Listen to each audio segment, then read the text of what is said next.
This is OTR FM, part of the IOM radio network.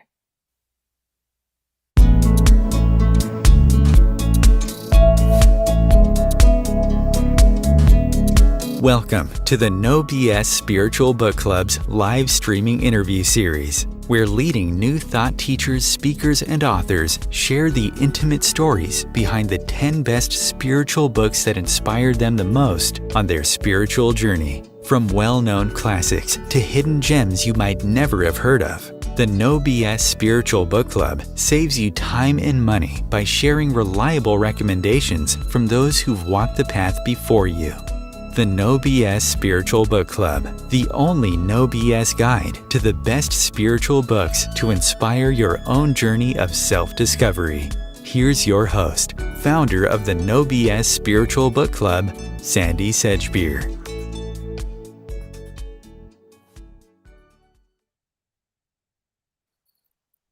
Hello and welcome. With me today to share the stories behind the 10 best spiritual books that inspired her life journey is Catherine G. Lucas, a former university lecturer who left her academic career behind to step into her soul's deeper calling. Following a profound crisis of awakening, Catherine Lucas is founder of the UK Spiritual Network and author of 4 books on how to move successfully through crisis and harness the transformational power it holds. Catherine Lucas, welcome. Thank you, Sandy. Thank you. Wonderful to be here. Good to have you here, Catherine. So tell us about the process of choosing just 10 from all the many books that have influenced your life journey. What was that like for you? Challenging. I kept coming up. I kept coming up with schemes to kind of sneak an extra title in here and there.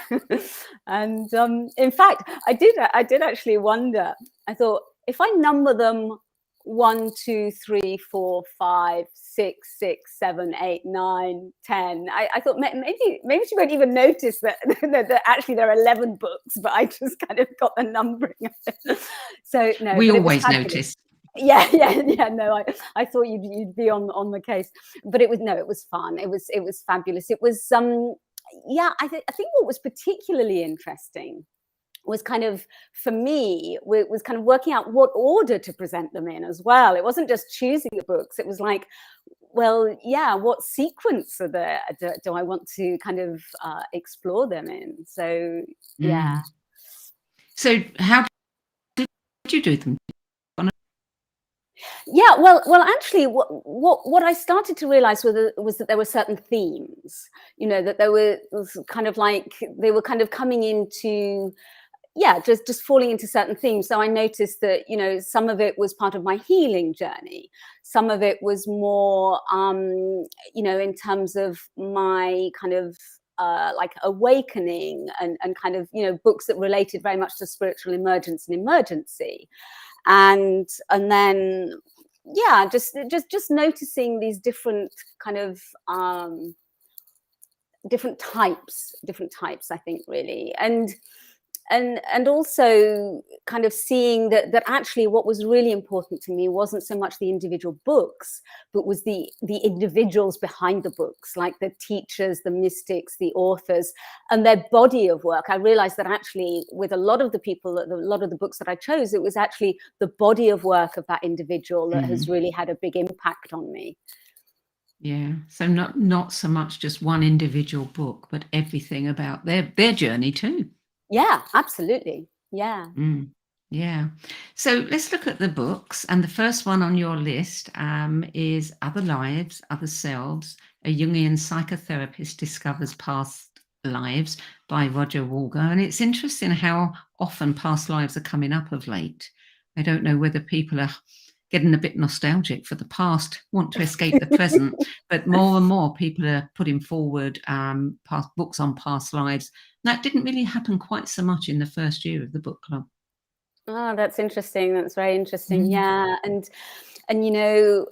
Roger, I mean, he did such fabulous work over quite a number of years. I think he must have touched the lives of so many people. He worked internationally doing his regression work. He worked in Europe, but particularly he did a lot of work in Brazil as well as in the States and the UK. So yeah, and I think, about his particular approach, and which I think comes through in the book as well. It didn't involve using hypnosis. And I think a lot of people, a lot of therapists who do past life work do actually use hypnosis. And I actually like the fact that when I was in a group with him, it just seemed so easy to access this material. We didn't need hypnosis to access the material from the past. I think his book. What happened was that I was actually on retreat, and this was after my kind of full-blown kind of crisis in Egypt in 2003, which actually left me in a wheelchair temporarily. It was so kind of intense, and after that, I kind of took myself off on retreat. The longest retreat I've ever been on actually was 2 months. And just so that I could really just process the enormity of what I've been through. And while I was on retreat, kind of snippets of kind of like pictures and images started to come to me, like in my meditation, or I think maybe even in the daytime, when I wasn't actually meditating. And I quickly recognized that these were past life kind of snippets, even though I had no experience. I didn't have any kind of background in this at all. But then I kind of searched, I kind of looked for something that was going to help me understand what was going on. And I found Roger's book, which, was hugely helpful. And then when I got to one particular chapter, it just, my body was kind of just responding so strongly that I knew that something was being activated and even triggered. And I sought him out and went and did my first workshop with him soon after that. And that was just the beginning of several years of working, with him. And profound healing for me. This is one of the books, when I said that my books came into different categories, this was a huge, deep part of my healing. Did you tell him what had happened to you in Egypt? And did you tell him what had happened to you after, when you were getting all this bleed through, so to speak? Yeah. I can't, I mean, it's a number of years ago now, but I'm pretty sure I did. And one of the things that I learned is that when these snippets start coming through initially, you tend to not get the really horrific stuff.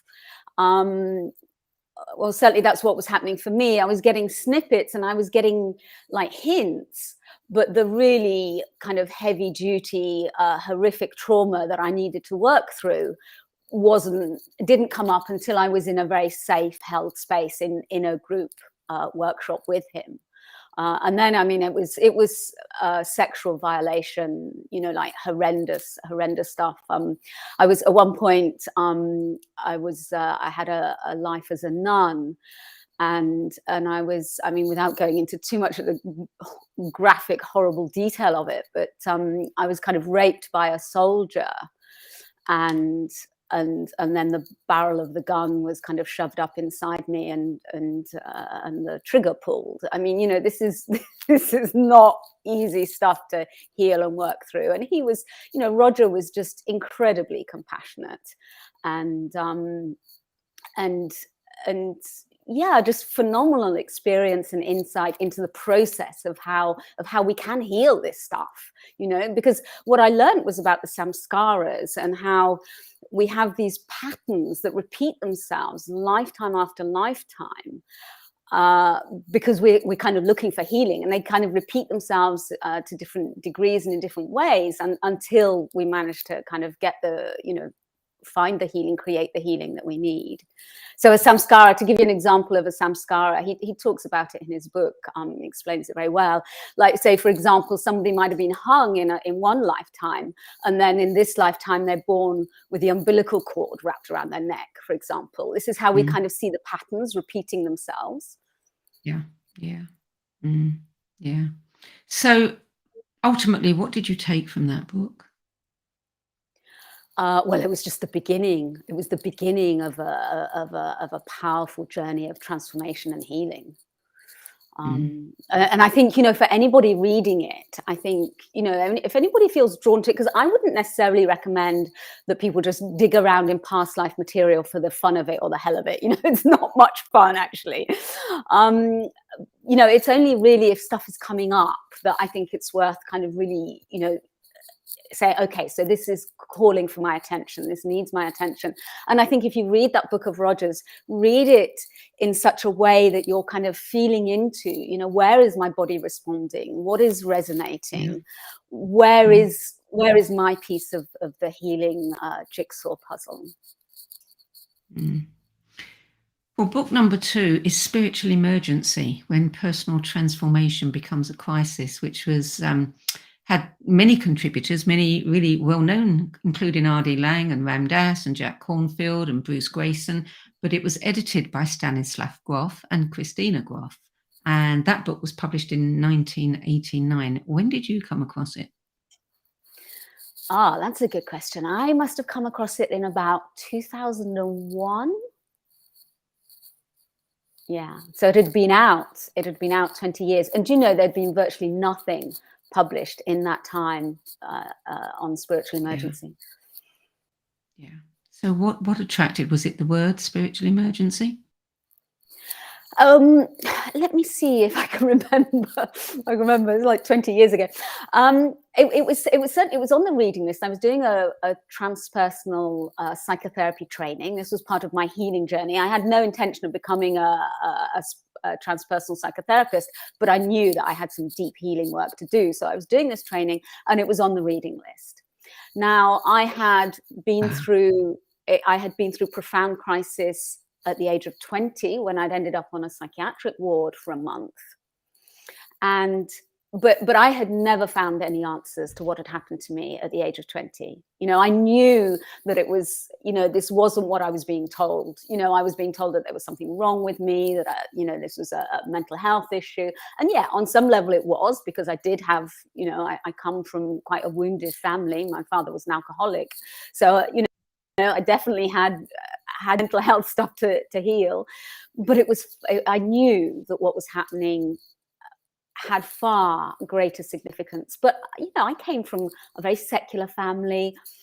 At the age of 20, I don't think I'd even heard the word spiritual, Sandy. It was kind of, and so when I came across this book, which was talking about the relationship between mental health and spiritual crisis, this kind of like mysticism and madness, this kind of relationship, it's like, the penny started to drop. It's a huge aha moment. And I know a lot of people, when they first come across that book, they just have like tears of relief, of like, oh my goodness, this is what happened to me. This is what I was going through. And it's interesting how psychiatry has always, failed to distinguish between a breakdown and a breakthrough. But that seems to be changing now. And you started the Spiritual Crisis Network, didn't you? About 15, 16 years ago. In the UK, yeah. And actually, I was inspired by Christina Grof, because in that book, the one we're talking about, I learned that Christina had created in the States a spiritual emergence network. And so I was just inspired. After my crisis in 2003, when I ended up in the wheelchair in Egypt, I realized that we desperately needed more information and more support for people going through this, because there was at the time, this is going back 20 years now, Sandy, there was so little out there. And thankfully, that has changed enormously, and psychiatry is now becoming more enlightened as well, and there have been a lot more books that have over the years that have contributed to that process, including your own, including my first book, which again was inspired by this one that we're talking about. Yeah. Let's just take a couple of minutes here, because this is such an important subject. And there are so many people who seem to be having some kind of breakthrough over the last few years. The world's been in crisis. It's continuing to be in crisis. And I think we're at a point now, history where we will look back and say there was a huge awakening taking place. But it's very painful for some people. Describe, what you would regard as a spiritual emergency. Yeah, that's a great question, Sandy. One way of describing it is that, when we're on our spiritual path, on our journeys, for most of us, most of the time, we're growing and healing and awakening gradually at a certain pace. And what happens sometimes is that things can suddenly speed up. So you can have like a sudden awakening, a sudden crisis, like often it's triggered by some kind of trauma, maybe a physical accident, maybe a bereavement. It can be triggered by all sorts. There's enough happening in the world right now with the pandemic and the war and things for people. But I think actually often it's at a more personal level, some kind of trauma or crisis that's really impacting on us very locally. And I guess the pandemic has impacted on a lot of people very personally. And so what happens when it speeds up is that it can become really unmanageable. So suddenly where we find ourselves in this crisis situation where if there's a sudden kind of Kundalini awakening, and we've never come across Kundalini before, then there's a lot happening in the body energetically, and vibrations and electric currents, what feels like. So there can be a lot happening there, and people typically don't sleep for days on end. There's a whole, without going into too much detail, there's a whole kind of plethora of ways in which it manifests, and emotionally it's an absolute roller coaster, because anything that needs healing, anything that needs our attention just comes kind of exploding up to like a volcano erupting. It just all comes up at once. And it's very intense and very full on. And hence, why in Egypt, I ended up in the wheelchair. My legs just gave way with what I was going through. What internally, there wasn't anything happening externally other than, I guess, the powerful energy in Egypt. Yeah. So before we leave that subject, then tell us, what is the most important thing somebody needs to know if this is happening to them? That actually far more people go through this than we realize, and with the right support and information come through it absolutely fine. I think that's really important, because we tend to feel so alone and isolated. It's like we don't realize it's a phenomena and that there's a term for it. It's called spiritual emergency. And so, yeah, I think, and just the importance of reaching out for support. It's very, very challenging time, and there is support available. There's so much more support available now than there was. So I think in a nutshell, that's probably it. Yeah. Well, thank you for sharing that, because I think it is important if anybody is watching this who is experiencing that right now and does feel very alone. Let's move on to book 3, which is the most influential unpublished work in the history of psychology, many people believe, and that's The Red Book by Jung. And that was created over a period of about 15 years, wasn't it? Starting in 1915 and going through to 1930, but not published until 2009. Yeah. And what an extraordinary book. It was when it came out. I mean, the following year in 2010, I was working on my first book, and I was researching my first book, and I was so excited, and I discovered that that it had been published and that it was available. And I mean, it's a huge tome. The front cover of it doesn't really give you a sense. I mean, this is a huge, heavy tome. I remember kind of lifting it off the shelf and kind of staggering with it. almost.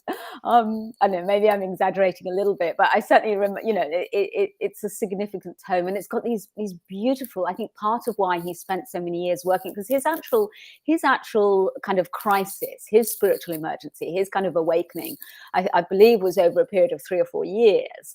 But he worked on the Red Book for a lot longer, and I think part of that was the beautiful, kind of exquisite mandalas, which in themselves kind of, you know, can take you into an altered state. I mean, they're powerful, and his, you know, his journey.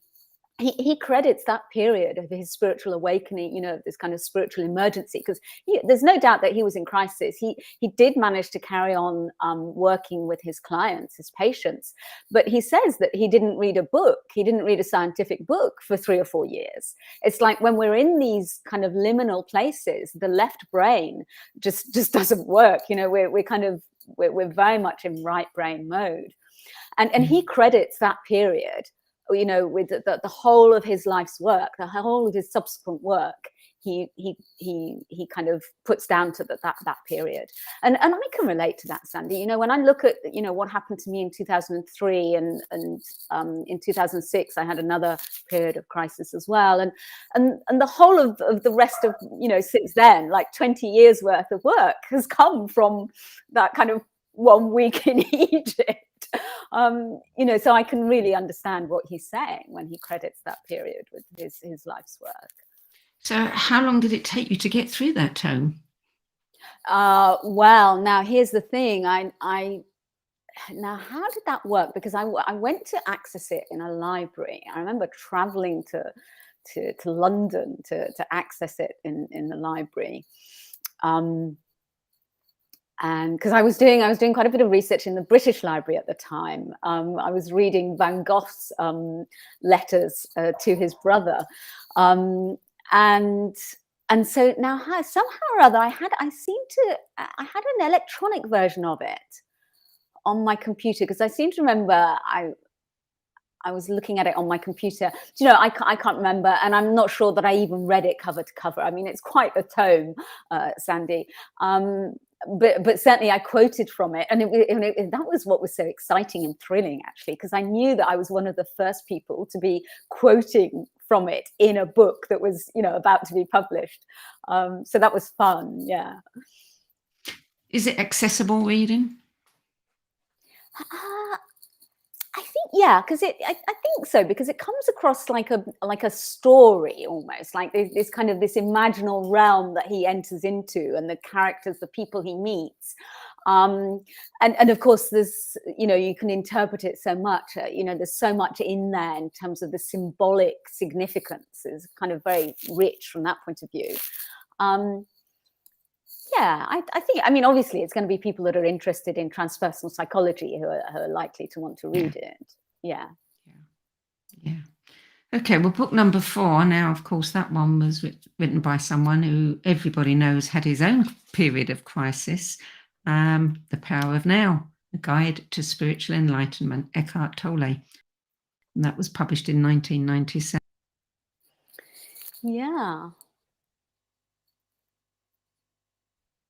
So tell us about your response to that book. Well, when I first read it, I hadn't yet come across the term spiritual emergency. I hadn't yet come across Groff's work. So I was reading it very much from a kind of a mindfulness perspective. You know, I'd been meditating for a few years. I was kind of, just coming at it from that angle. And so the fact that he went through his own crisis and kind of ended up sitting on a park bench for 2 or 3 years processing it, I think kind of slightly passed me by at that point. And then I think it was only, you know, once I kind of realized the significance of of like, you know, it's when it's this dark night of the soul. You know, this is one form of spiritual, because there are spiritual emergency can manifest in different ways, and one form is the dark night of the soul, which was very much Eckhart Tolle's experience. You know, he'd had suicidal thoughts from a teenager, I believe. So so once I realized the significance, I think I kind of went back and kind of found out as much as I could about his story, his journey, and became as interested in that, if not more so, than the actual, you know, the book itself, which really, you know, was phenomenal. I mean, it had a huge impact on so many people. It was a real kind of game changer, that book, and I'm sure a lot of your guests have it on their list. Yeah, it certainly made it as one of my bookworms. I had my own ahas reading that book.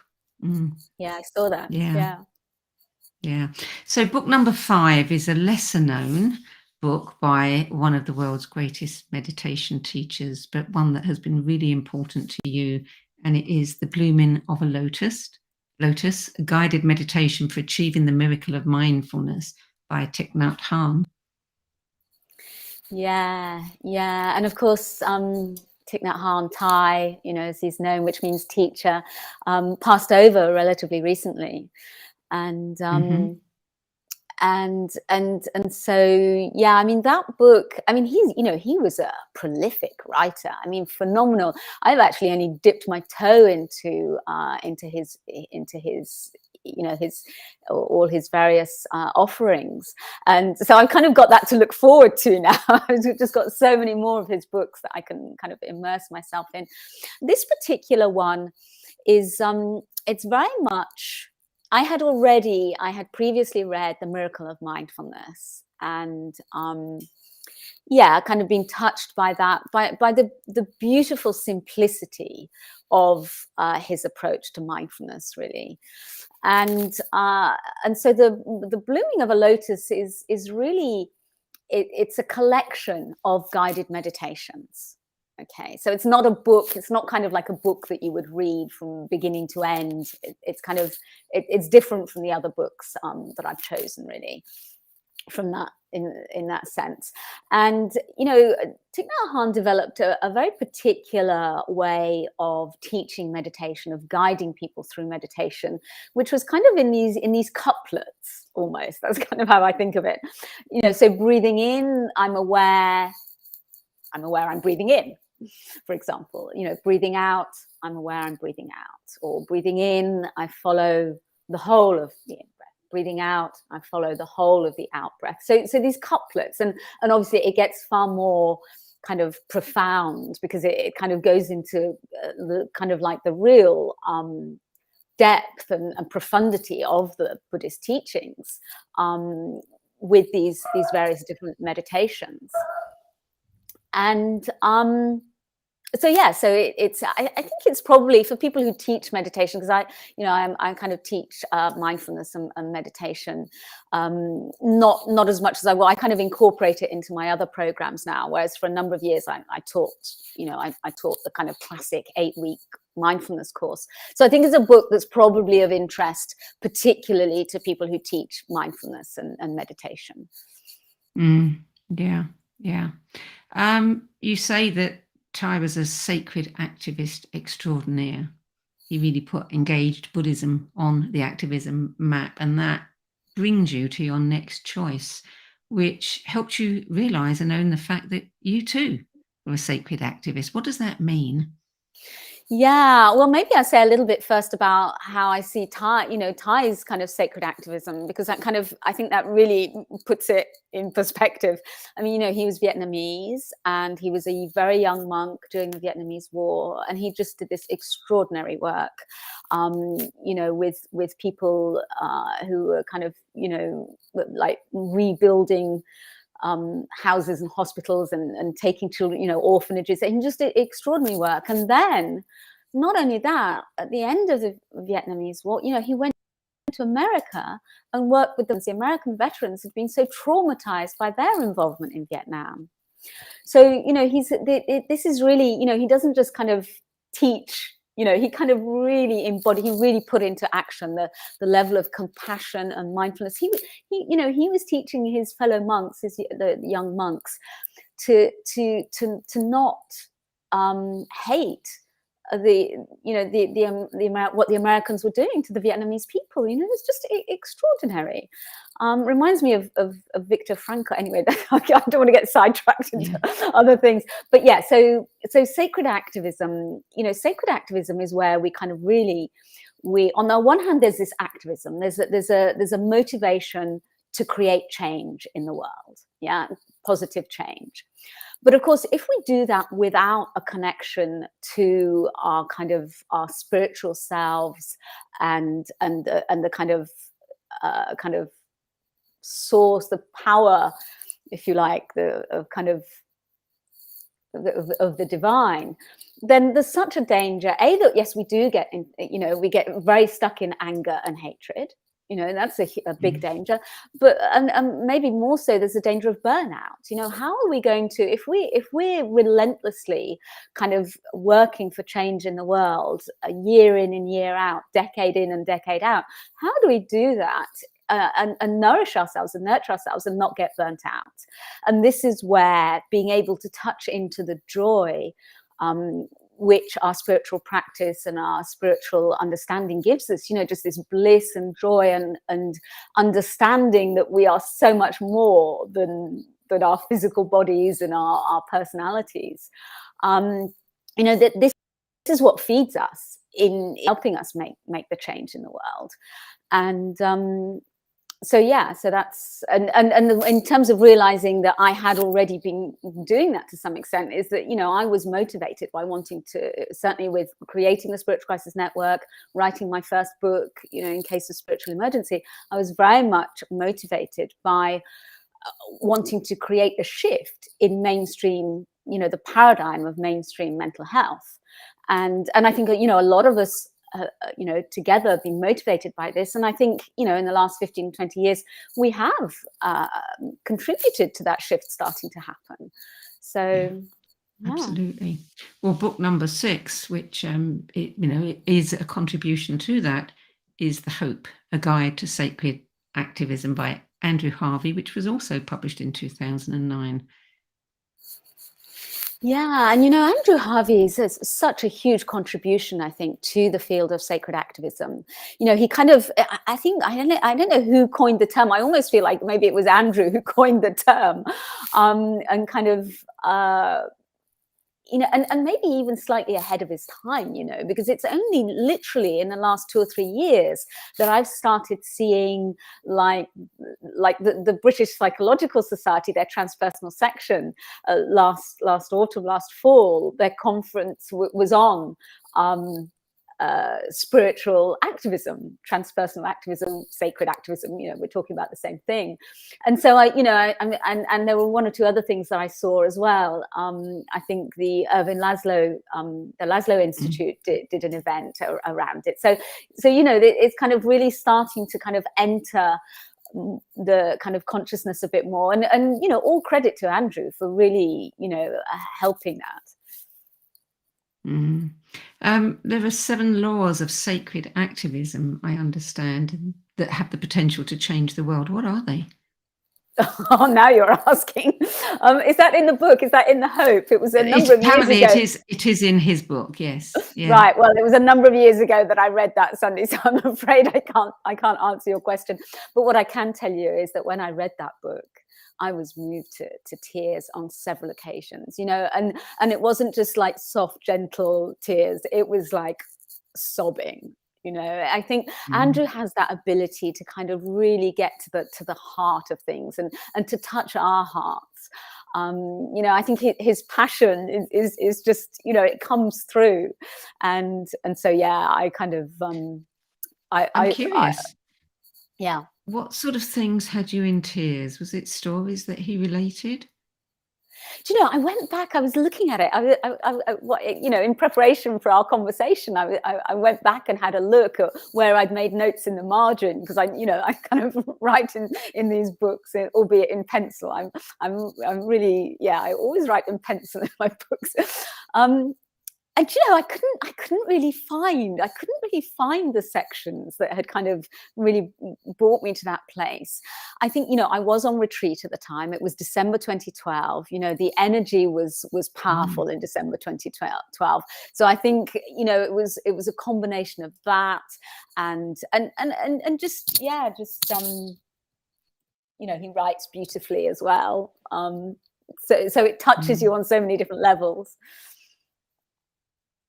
Well, his book is badly needed in this senseless time of violence and hatred, isn't it?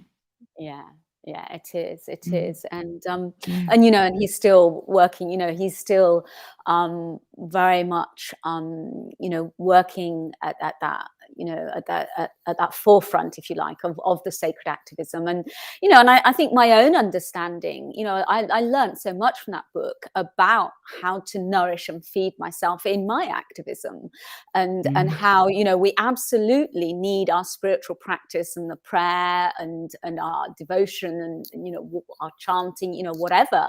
We absolutely need that to kind of nourish us and fuel us. And for me, something that is very powerful for me is kirtan, which is this kind of sacred chanting, kind of call and response. I find that is one of the things that really feeds me deeply, in terms of, yeah, I mean, other things as well, but that's one of my main.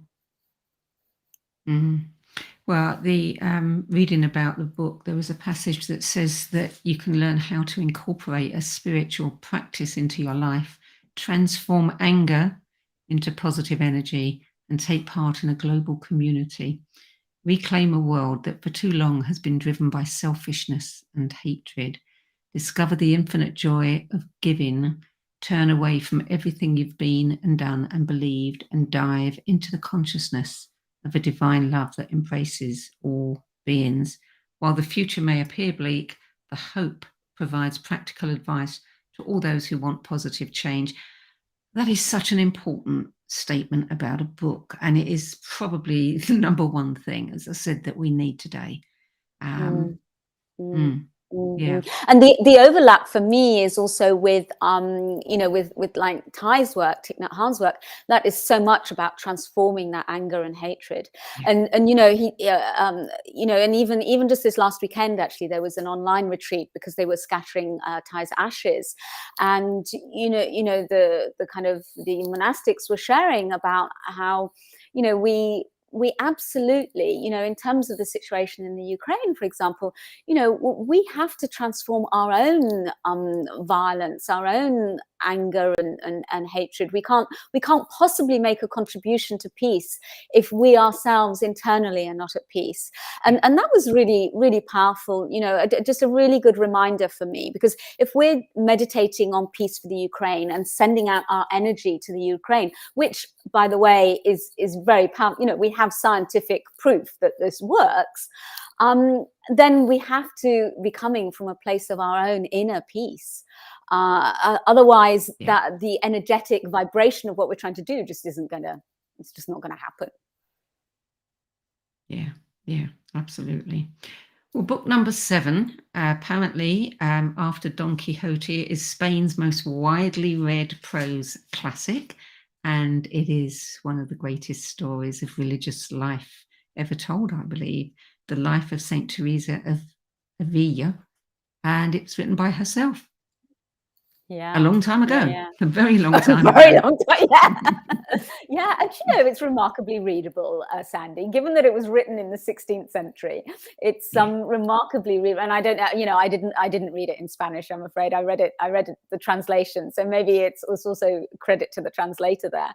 But extraordinary journey, you know, of and actually I do want to show, because I have here a different front cover. I have the edition that I have, which is the Penguin Classic, and I don't know if you can see that.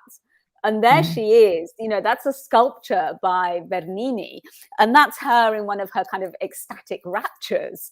But you know, for many years before they kind of transformed into ecstatic raptures, it was like she had this kind of mysterious illness, that left her kind of paralyzed and immobile and like semi-conscious for, you know, a lot of the time, and then kind of like fainting spells. I mean, it was a pretty full-on journey for her. And yeah, and the longest that I've come across, the longest personal experience of spiritual emergence and emergency, you know, it went on and on and on for years and years and years, until at one point she had a particular kind of spiritual kind of breakthrough or experience. And then things started to shift for her, and I think her health issues started to become a little bit easier, and the states that she would fall into became more these kind of ecstatic raptures. So yeah, it's an extraordinary story and book, because she tells it in her own words. Yeah, and having had your own experience of, you know, temporary paralysis, it must have really hit home for you too. Yeah, and you know, thank goodness, because I think what happened was that I was somehow, there was some kind of energetic transmission happening while I was, because what I did when I was researching my first book, Sandy, I was working with like primary sources as much as I possibly could, and I wasn't just reading them, I was kind of really kind of engaging with them, which is why I also worked with her book Interior Castle, which is a kind of spiritual journey, you know, kind of to awakening and kind of getting more and more in touch with our soul. So I was really working with the energy of these books and what she was transmitting down through these centuries. I mean, it's extraordinary, really. You know, several centuries later, it's like this transmission of energy. And so when I had this experience of not being able to move, you know, lying on my bed and just not being able to lift my head off the pillow or move my arms or legs or torso, you know, it would have been terrifying if I hadn't read about her experiences. And I mean, it was pretty weird. I mean, it was pretty far out, really. But at least I wasn't completely terrified. And it passed, you know, where she had years and years and years of it to contend with. But it helped me to understand what she had experienced, you know, because I got an experiential sense of like, wow, you know, this is what it was like for her. Yeah. So, book number 8, The Life and Legacy of a Buddhist Master, Dipa Ma. And tell me about Dipa Ma. So Dipa Ma, Dipa means light. And I mean, she was, I find her so inspiring. I mean, you know, obviously I find a lot of these people, I'm particularly, I guess, as a woman, I look for kind of inspiring women, especially on the awakening journey, you know, because I'm kind of fascinated by awakening and what is involved and how do we integrate it and how do we take it even further.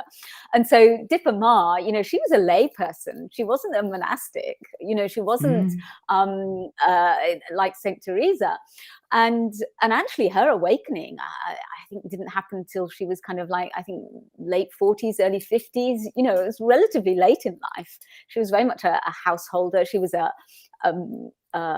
wife, a mother, a grandmother, and actually what happened for her, you know, I think what happened for her was actually her grief, which was contributed to her awakening. You know, I was saying how this kind of our awakening can be triggered by, you know, by all sorts of things. She for many years, so she was married very young, you know, I think at the age of 14 to somebody that she barely knew, you know, culturally, that, you know, that was kind of what happened for her.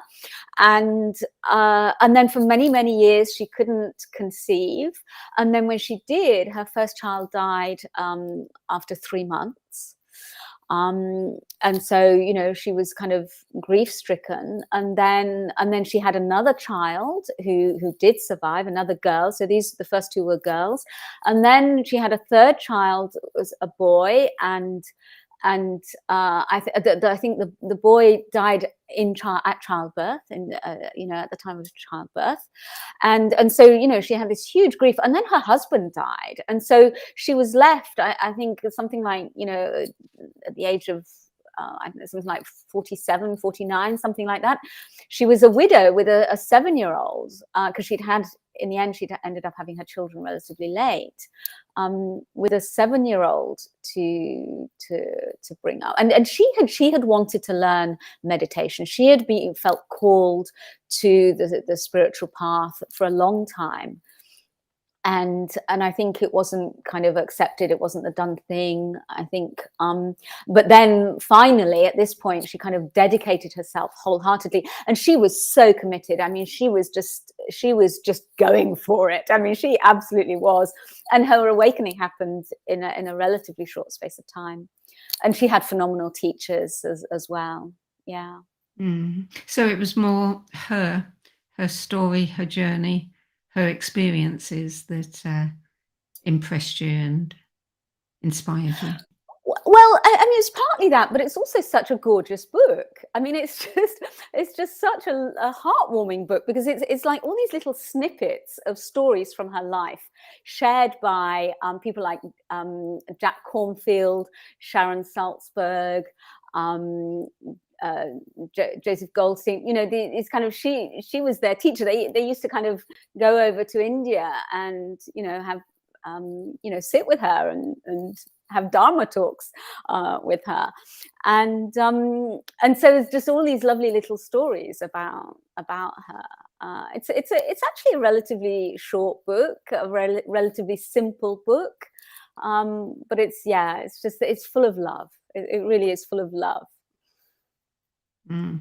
Okay, so book 9 is another book that we need today, because it lays out the blueprint for mastering the 10 steps that will take us through the stages of the global transition to our emergence as the universal human.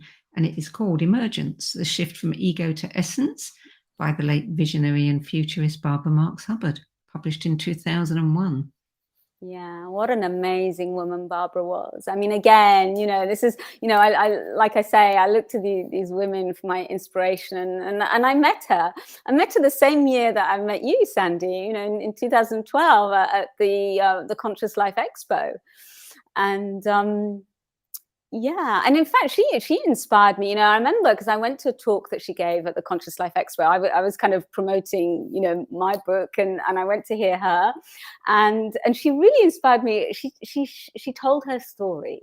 She shared her story, and it was, I was captivated by it, and because I think, I'd been kind of giving talks and doing public speaking, but I hadn't realized the power of sharing our story quite to the same extent. And when I heard her sharing her story, how she'd been this housewife, and then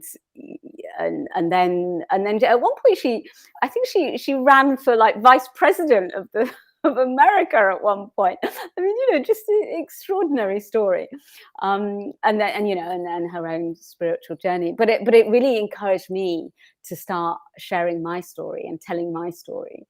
So I'm very grateful to her for that, and just a beautiful soul, and a huge contribution that she made to, I think even just this term conscious evolution, we now, that's kind of really entered into our kind of parlance, thanks to her. And what some of the key ideas that I took from Barbara's work was around, crisis being the driver of evolution. And I'd already made the connection between our personal awakening through crisis and then our global awakening through crisis. It was like staring me in the face, really. But she kind of really put it into words and kind of just helped me to have the confidence to say, yeah, this is how it works. This is what's happening. And so Barbara's an example, I think, of where it's the body of her work that really impacted me, not just this one book, really.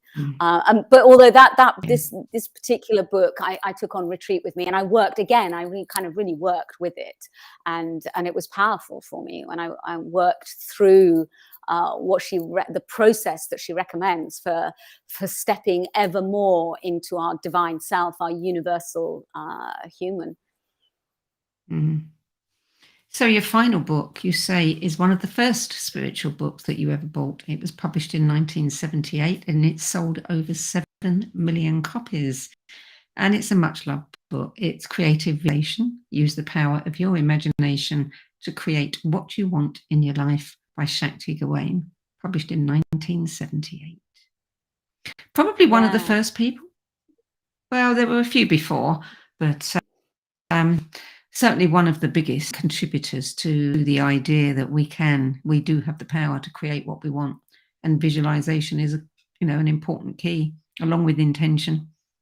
Yeah, absolutely. And I think, it was reading Shakti's book where I because I'd already been working with, conscious intention. I'd come across some research, back in the days before I'd kind of come across spirituality. I'd come across some research, some MBA students, that if you write your goals down, you're much more likely to actually achieve them. So I'd already been working with setting clear conscious intentions and writing them down. And then when I came across Shakti's work, it's like, wow, it just made so much sense. It's all about energy. It's all about, calling in at a vibrational frequency level. And I know, since her work, there's been a lot of other people who've done work on this since, but I haven't really bothered with them because I just haven't really felt the need so much. It's kind of like, her book just did it all for me. And actually, I think, some of the fabulous things that I've co-created with Source, and I certainly don't take the credit for some of the things, but I think a lot of it has been thanks to working with her kind of approach and methodology. Yeah. On your page on the website, that for many years you thought of yourself as helping people to cope with and move through spiritual emergency, to upgrade their lives in line with the shifting consciousness they've been through, and that what you now realize is that what you're really interested in for yourself, for your students and your clients is awakening. Say a little bit more about that. Yeah. One of the things that happens when we go through a spiritual crisis or spiritual emergency is that we are so transformed by the process. It's like a rebirth. We're a new person, and we get to recreate our life. We get to recreate our life from the new level of consciousness that we've shifted into. So we get to kind of upgrade our life in effect. And I certainly felt that that's what happened for me. And so I take a huge amount of delight in helping other people when they've been through spiritual crisis to do that, to kind of see, okay, so what does this mean for my life? How do I really fully step into the kind of my soul's deepest calling? But then in terms of the awakening, I mean, that's the spiritual emergency. And then I think, Sandy, what has happened for me, and it's just happened really just since the beginning of this year, but I guess it was percolating, is that I have kind of reconnected and recommitted to my own kind of, I mean, it's not that I ever lost it really, but like recommitted to my own awakening. It's like, sometimes I think we can get busy in the world and we're being of service, we're doing whatever we're doing. And actually my deepest longing is to take my own awakening as far as I possibly can. And so I've just kind of started kind of reconnecting with that and remembering. It's almost like, in 2003, I had that aspiration. And then, that's like nearly 20 years ago. Somewhere along the line, it got a little bit watered down, a little bit kind of lost in life. Well, it was partly actually in terms of my healing journey and finding my wonderful husband and things like that. These are things that are important, don't get me wrong, but now I'm ready. Maybe I'm at Dipper Bar's kind of stage in life where now I'm kind of really ready to kind of re-engage with that and to help my my clients, my students, do that as well, because this is what's we have such a fabulous opportunity right now. The energy collectively is so conducive to us waking up individually and collectively, and so it's a perfect time for me to focus on my own kind of deepening of that, and to be supporting others to do it as well. You know, we can, it's kind of given to us, you know, we can take it as far as we want now. We really can. Yeah. Well, you published your first book. Yeah, sorry. Carry on. No, you continue. I was just going to say, I've kind of come up with this phrase because I was thinking, you know, what is it about the awakening?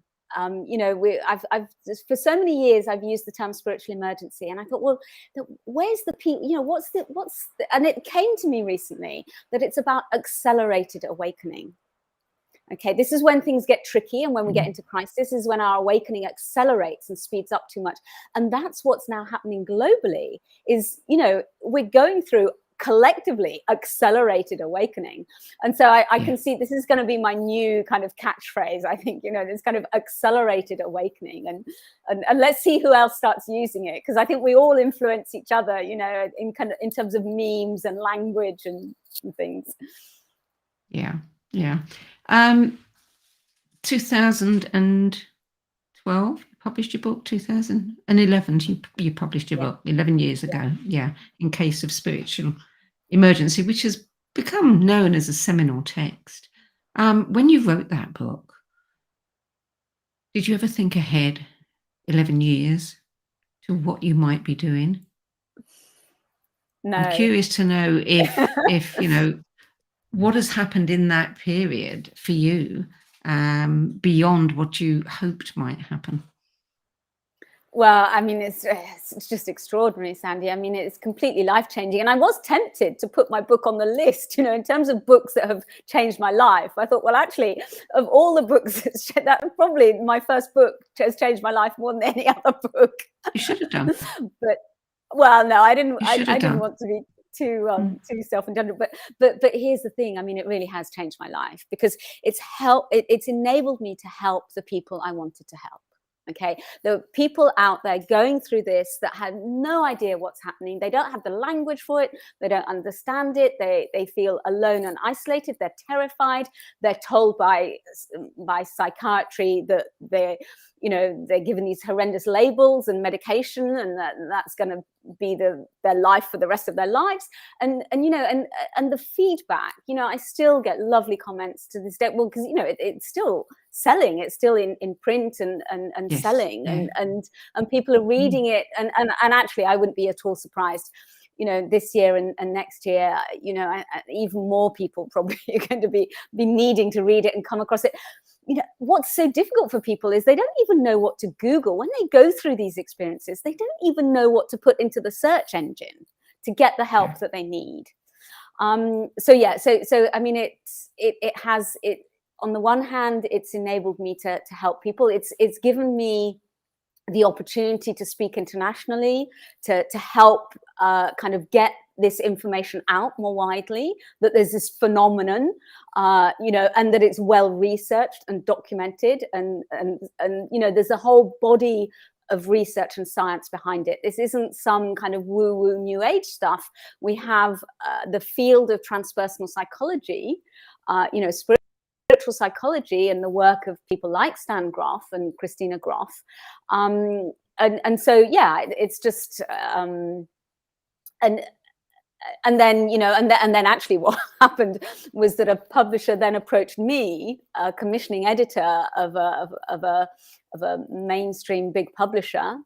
They're now part of Hodder and Stoughton, approached me wanting something on mental health with the spiritual dimension. And so I got to write other books, getting the message out, you know, even more to a more mainstream audience and readership, which was, you know, really what I was interested in, and essentially the same message, but kind of packaged slightly differently, I guess. Yeah. So you recently initiated the publication of the open letter, The Rebirth of People and Planet in a Time of Global Emergency, along with an accompanying petition to the UN. What has been the response to that? I'm not sure. I'm not sure how widely it's got out there. Actually, I think actually the summit that we subsequently did, the online series that we did, I think has reached more people in a sense. But yeah, I mean, this idea, and basically this sense that, you know, we're going through a death and a rebirth. We're going through a very painful awakening. You know, COVID is just the tip of the iceberg. We've got the far more serious threat of the environmental emergency. And what we were doing with that letter was kind of really wanting people to acknowledge and understand and see that we are in a global state of emergency. You know, but not to create fear, because those of us that have been through spiritual emergency, we tend to not get fearful about these things, because we've just kind of somehow integrated trust and faith in the process. And so we've done that for ourselves individually, and then what that means is that collectively we can have that as well, which doesn't mean that there aren't times when we are filled with despair and grief and all the rest of it. But ultimately we have the hope, you know, this title of Andrew's book, Hope. So I think, yeah, it's kind of it was, for me, it was an important process, because that letter, that open letter and the petition, then, because I'm kind, you know, I was kind of feeling into what wants to emerge. You know, there's this phrase, leading from the emerging future, and Barbara Marx Hubbard talks about this as well. You know, we kind of, what is it that wants to emerge from each of us individually and collectively? And so first it was the letter that wanted to emerge. And then from there, it was this online series of dialogues where we wanted to kind of bring people together in conversation to talk about this global emergency and the different aspects of it, very much from, you know, a sense of awakening and kind of like the spiritual understanding of the emergency. You founded Co-Creating Our Future, which delivers group programs. Tell us a little bit about that. What kind of programs are you delivering? Yeah, so that's been, you know, it's been an extraordinary 2 or 3 years, really, Sandy. I moved to Spain in kind of like 2018, and I've really been through my own kind of rebirth in the process, because I've kind of re-engaged with teaching. Where I had been teaching mindfulness, I've kind of started teaching these programs, basically helping people to co-create their reality. You know, how do we co-create with source? And I draw on the work of people like Shakti Gawain, and quite a few others as well. And so really helping people like we absolutely can birth the new earth. This was the title of the summit, Birth the New Earth. Do it both for ourselves in our own lives, and we can do it, you know, in our organizations and groups and kind of collectively. So it's really kind of helping people to do that, and teaching them the process, because it's a process. I take groups through the process of how we do this, and I just love it, you know, because the synchronicity, the miracles that happen, you know, for people when they kind of start operating in this way of kind of just expected opportunities, when we really start working with the energy at a vibrational level, because it's all energy, and then opportunities start to appear out of the blues, supposedly, but of course it's not really. So yeah, and we delivered the Birth the New Earth series through Co-Creating Our Future as well. And yeah, maybe I'll just mention that if people want to kind of have a little taste of you know, what we do and what we offered with the Birth the New Earth, there's a fabulous conversation between Andrew Harvey and Caroline Mace and myself and my colleague, you know, I think it was Paul Levy. I was trying to remember which, because we kind of swapped around. My different colleagues came in on different conversations. I think it was Paul Levy, and because we've now got the if anybody wants to go and watch that series, I mean, it was a phenomenal series of conversations that we had, and it was very well received. And so that the Dark Night of the Globe, that's a conversation with Caroline Mace and Andrew Harvey and Paul Levy, and that's available just for a kind of free download from Co-Creating Our Future. Are you going to do more summits? Well, here's the thing, and we're kind of regrouping a little bit. It was a huge amount of work. I mean, it was fabulous, and at the same time, you know, it's kind of, I think for me right now, I'm just sensing into what wants to emerge. You know, what is it that wants to emerge next? I think there will be other summits, but not immediately. It's kind of like there's something else that wants to emerge. So I'm just kind of feeling into that, and you know, offering group programs, you know, that's kind of ongoing, and my one-to-one work as well. So there's plenty. Well, something that did recently emerged was the new book. Well, the which are you talking about? The life crisis one, Sandy? The latest one, yes. Yeah, the life crisis, the mindful way. Now let me see. I think that was 2018. Yeah, that actually, do you know, I think that was launched. I was in Spain because I remember having conversations with the PR people. That came out just as my husband and I were signing for our new home here in Spain. So it was extraordinary, kind of synchronicity, like just the timing was lovely. And of course that it's called Life Crisis, the Mindful Way, because I got commissioned to do 2 books in the Sheldon Press Mindful Way series, and that was it was a lovely opportunity. And of course, Life Crisis, you know, who doesn't need a book right now that's going to help with coping with what's going on? And it's just, you know, it's mindfulness, it's just various mindfulness practices. It's a very hands-on practical book. You know, my books tend to be very kind of, you know, practical, really. Yeah. Okay, well, final question. What are you reading now that's exciting you? What am I reading now that's exciting me? Oh, that's a good question. That's a very good question.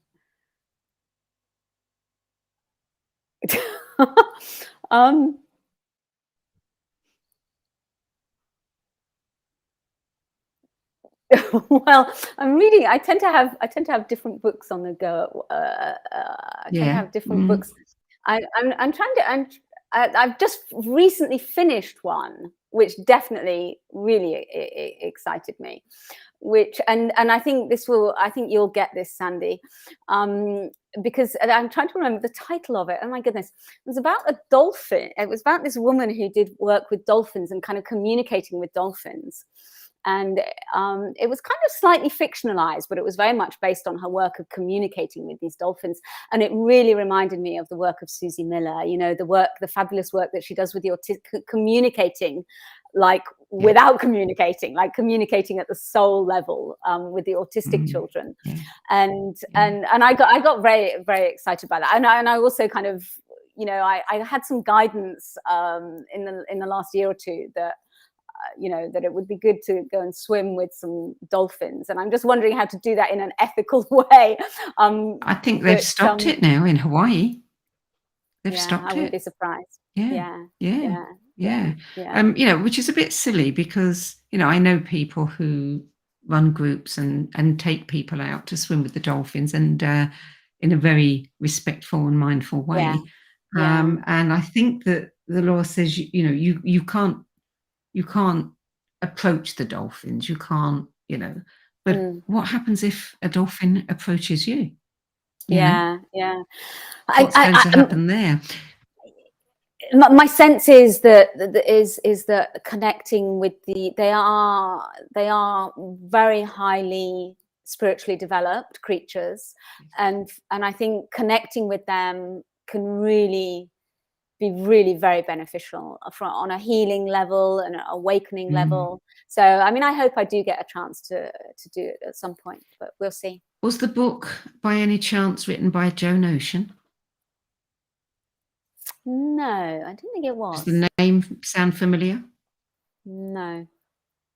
No. Well, Joan is the person I think that's done most of the work for many, many years. Right. Swimming with the dolphins, communicating with the dolphins, and her story is quite, quite an amazing. I read that some few years back, John Stuart Reid, who's done so much work with cymatics and sound, worked with some people. They did a scientific study, and they were able to prove that dolphins communicate by transmitting holographic images, which I thought was really quite fascinating. And of course, they obviously communicate with themselves with sound. But I often wondered, how was Joan Ocean able to receive, when she said that she didn't go out to communicate with the dolphins, it happened, spontaneously to her. And she started receiving all this imagery and these misinformation. And of course, subsequently, this press release goes out to say, yes, transmit holographic images. How cool is that? Yeah. And yeah, it is. It's extraordinary, isn't it? And I think we're all moving. In this direction, Sandy. That our abilities are opening up. In terms of telepathy, in terms of being more open to guidance, our kind of psychic abilities. This is the universal human that Barbara Marx Hubbard talks about, and it's happening. And I think we're seeing it already. Yeah. And it's what Susie Miller has been saying for the last 20 years, that the collective consciousness of the children have been saying is that we are becoming the new human. Yeah. It's exciting times to be alive as well as challenging. Yes. And, you can't have great transformation without, a lot of challenges along the way. No, and I know that, and I have a sense that what we've had so far is probably just the tip of the iceberg. Things could get far more challenging before they really start to turn around. And so, it's like those of us that get it really need to kind of, just kind of be there, kind of helping to hold this huge process that we're going through. And I have huge faith and trust and hope in the process. It's like I don't have any doubt that we'll make it, and it's going to demand a huge amount from all of us. Indeed. Well, Catherine, it's been a delight to speak with you, and thank you for sharing your 10 best spiritual books with the No BS Spiritual Book Club. It's been absolutely delightful, Sandy. And it's so lovely to reconnect with you. And it's almost exactly 10 years since we did the Las Vegas show, the light broadcast. Yeah. Fabulous. Well, the world moves in mysterious ways, doesn't it? It does. And so does life. Yeah. Well, thank you, Catherine. Yes, let's talk again. Be interesting to catch up and find out what else is going on. Thank you so much for inviting me, Sandy. I really appreciate it. You're welcome. So if you want to know more about Catherine Lucas's work, books, and her online group programs, we have 2 websites you can visit. One is Catherine G. Lucas, and that is Catherine-G-Lucas.com. And the other one is cocreatingourfuture.world. So check them out.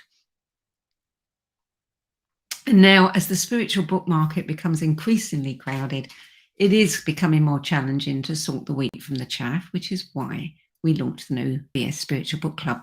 So if you're looking for recommendations from authors, teachers, speakers, and others that have walked this path before you, check out our free 10 Best Spiritual Books archive at the NoBSSpiritualBookClub.com. where in addition to viewing previous episodes in this series, you can add your name to our Save My Space list to get last-minute reminders of upcoming video episodes. And if you have a book in you, but you don't know how to start getting it out of your head and into your hands, then visit sedgeby.com, click on the Work With Me tab, and find out how my experience helping others tell their stories might be just what you're looking for. That brings us to the end of this week's show. I'm Sandy Sedgbeer, and I'll be back at the same time next week with another 10 Best Spiritual Books interview. Till then, it's goodbye from me, and it's goodbye from Catherine Lucas. Bye for now.